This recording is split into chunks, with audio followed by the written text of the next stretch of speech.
Hiyo ni laana familia, tena acha kabisa, yani hiyo ni laana.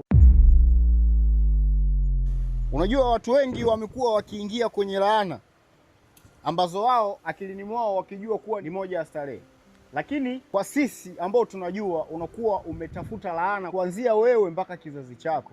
Hiyo laana itaanza kukutafuna wewe mpaka kizazi chako. Iko hivi, watu wengi wamekuwa wakifanya mapenzi kinyume na maumbile, haijalishi ni jinsia moja au ni jinsia tofauti. Asilimia kubwa vijana wengi pamoja na wazee wanapenda sana kuifanya starehe ya namna hiyo, lakini wao wakikaa wakiamini kuwa hiyo ni starehe, hiyo ni laana.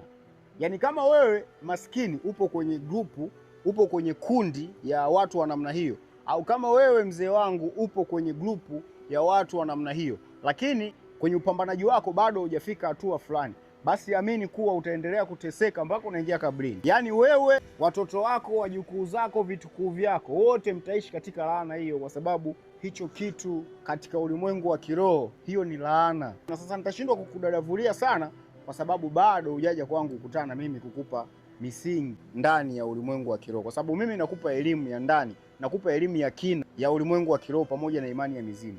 Katika imani yetu sisi haturuhusu hivyo vitu na hautakiwi.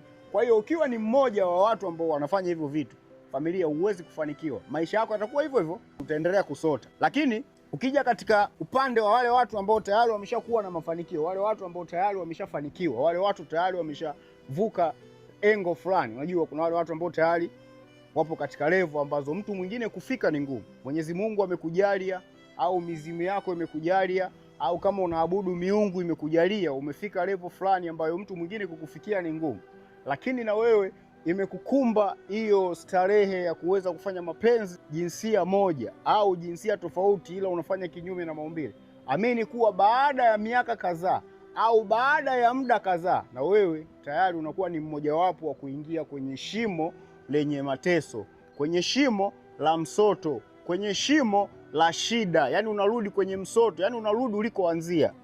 Kwa hiyo hata kama ulipewa mtaji au ulipambana mwenyewe kwa nguvu zako, amini kuwa lazima utarudi kule ukaanze kuiandaa nguvu mpya. Kama umefanikiwa halafu umeingia kwenye huo mkumbo, tafute Donji Traditional Healer nikupe namna ya kuweza kutoka kwenye hiyo laana, kuanzia wewe mpaka vitukuu vyako. Hamtokuja kufanikiwa. Wewe si umefanikiwa saizi? Jipe muda 5 years au 4 years, miaka 5, miaka 4, sio mingi. Yaani shimo linalonuka nuksi, balaa, mikosi, laana linakuvuta, manake linakuita usogee kule, manake linakurudisha ulikotokea na wakati tayari ulikuwa umeshafanikiwa. Kwa hiyo hilo shimo linakuvuta kisaikolojia katika ulimwengu wa kiroho. Yaani lazima uingie kwenye hilo shimo. Hiyo ni laana familia, tena acha kabisa, yaani hiyo ni laana. Utakapokuwa umeacha, unitafute mimi nikusaidie, nijue jinsi gani ya kuweza kukutoa kwenye hiyo laana. Na ndio maana nakwambia uingie kwenye timu. Njoo kwenye timu. Kuna vitu vingi utavijua. Unajua kuna vitu vingi tunafanya pasipo kujua, lakini katika nguvu ya ulimwengu wa kiroho ni vitu viwili tofauti. Yaani tunashindwa kufanikiwa, tunashindwa kujitatulia matatizo, tunashindwa kupona maradhi au magonjwa ambayo tunayo, kwa sababu kuna baadhi ya vitu tunavifanya kawaida na sisi tunachukulia ni very easy. Kumbe ni laana na mikosi ambayo tunajitia wenyewe pasipo kuelewa. Kwa hiyo nitafute Donji Traditional Healer, usiogope, au jiunge kwenye timu nikupe taratibu ili uweze kufika moja kwa moja. Kama utaweza kuja moja kwa moja kwangu utakuja, lakini kuna utaratibu. Si rahisi kama unavyofikiria. Yaani si simple kama unavyoenda kuchota maji mtoni kusema nikienda mtoni naweza kuchota maji. Kuna utaratibu wake kukutana na mimi. Mimi nikutana na mtu ambaye yupo tayari ndani ya timu. Yaani kama upo tayari kuwa ndani ya timu ndipo utakutana na mimi. Lakini kama haupo tayari kuwa ndani ya timu, huwezi kuonana na mimi.